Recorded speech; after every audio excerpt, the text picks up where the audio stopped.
शुक्रवार दुबई आकाश रे air show प्रदर्शन बेले स्वदेशी लड़ुआ युद्ध विमान तेजस एक निया पिंडुलारे परिणत होता जो चलाउथिबा पायलट संपूर्ण जड़ी पाउंस हो जाइछंती।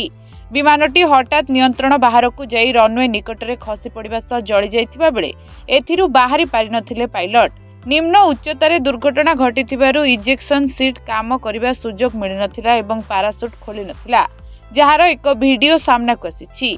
विमानटी किभଳି नियंत्रण हराई तळकु खसी पडुछि ता वीडियो रे देखा जाइछि।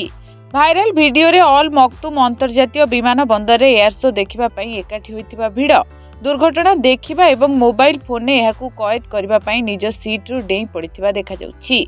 विमानटी जळी जिबा देखि शो देखुथिबा लोके आश्चर्य होई चित्कार करछथि, जेउथिरे हिमाचल प्रदेश र कांगड़ा जिल्लार बासिंदा विंग कमांडर नमन स्याल प्राण हराइछथि।